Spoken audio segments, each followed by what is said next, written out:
আমার সকল প্রিয় ভাই-বোনদের অনেক, অনেক ধন্যবাদ, দোয়া ও ভালোবাসা। হ্যালো এভরিওয়ান, আসসালামু আলাইকুম। সবাই কেমন আছেন? আলহামদুলিল্লাহ আপনাদের বোন ভালো আছে। প্রতিদিনের মতন একটা রান্নার ভিডিও নিয়ে আসলাম। আর আজকে রান্না হইছে পেঁপে দিয়া ২ পদের মাছ মিলাইয়া রান্না করব।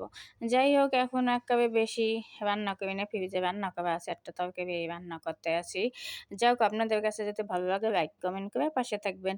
আমার প্রিয় ভাই-বোনদের বলি আপনাদের একটা লাইক, একটা কমেন্টে আমি আগাই যাবো। আমার প্রিয় ভাই-বোনরা যারা শুরু থেকে আমার ভিডিওগুলান দেখে, অনেক, অনেক ধন্যবাদ। অন্তর থেকে দোয়া ও ভালোবাসা। যারা আমার স্টার গিফট করে তাদের অন্তর থেকে দোয়া ও ভালোবাসা থাকলো।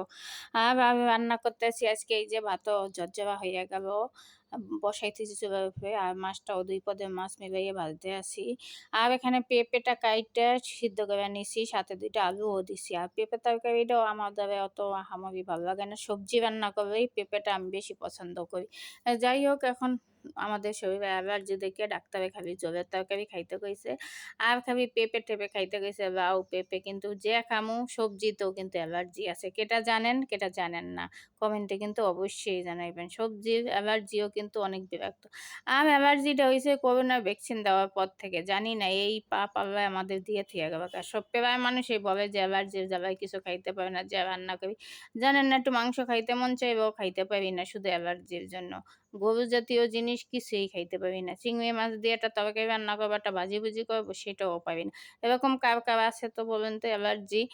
যাই হোক আমার প্রিয় ভাই-বোন, আমি অ্যালার্জির গল্পই আপনাদের সাথে করি। আর রান্নাটাও কিন্তু হইয়া যাইতেছে শর্টকাটে দেখেন। এখানে আমি শর্টকাটেই রান্না করলাম যেহেতু পেঁপের ঝোল হালকা। আর পেঁপের ঝোলটাও যদি আপনি সুন্দর করে একটু কষাই-টষাই ঝোল করেন, এই ঝোলটা দিয়েই ভাত খাইতে মন চায়। পেঁপে মাছ দিয়ে রান্না করবো মজা। কিন্তু যদি ইলিশ মাছ, চিংড়ি মাছ হইতো তো আরো বেশি মজা হইতো। বলেন তো এইটা তো খাওয়াই যাইবে না। যাক আমার প্রিয় ভাই-বোনরা কে কোথায় রান্না করছেন, কিভাবে সেটা কমেন্টে জানাইবেন। আর বোনের রান্নাটা কেমন সেটাও জানাইবেন। আর যারা রান্না না করতে পারেন বোনের রান্নাটা দেইখা রান্না করবেন। কম বেশি সবাই রান্না করতে পারে কিন্তু তারপর একটা আছে না মানুষের হাতের একটা জোশ। যাই হোক হালকা সিদ্ধ করে নিছি আর পেঁপেটা এখন একটু কষাই নেব। কষাই নিবে পেঁপেটা ভালো লাগবে। তারপর জলের পানি দিয়ে দেবো। এইভাবেই প্রতিদিন আমি রান্না করি দেখেন একদম শর্টকাটে। আর একটাই তরকারি রান্না করব। প্রতিদিন তো ২ টা তরকারি রান্না করি আর এখন একটাই। এখন আমি মাছটাও দিয়ে দিতে আছি জলের সাথে দিয়ে ডাইকা দিব। আর ১০ মিনিট ১৫ মিনিট জাল দিয়ে তারপর ধনিয়া পাতা দিয়ে নামাবো। আর দেখেন কত সুন্দর কিন্তু। আর এই ঝোলটা কিন্তু অনেক পাতলা হবে। পাতলা ঝোলটা খাইতে তরকারি পেঁপে অনেক মজা লাগে। কিন্তু পেঁপে কিন্তু বেশি সিদ্ধ করা যাবে না। বেশি সিদ্ধ করলে কিন্তু খাইতে আবার ভর্তা, ভর্তা হয়ে যে ভালো লাগবে না। পেঁপে তো এমনি এগোয়ে যায়। যাক এই দেখেন আমার তরকারিটা হয়ে গেছে। এখন আমি ধনিয়া পাতা দিয়ে দিতেছি। আর ধনিয়া পাতা কিন্তু অবশ্যই দিবেন। সবাই ধনিয়া পাতা দিবে এই তরকারিগুলো বেশি মজা লাগে।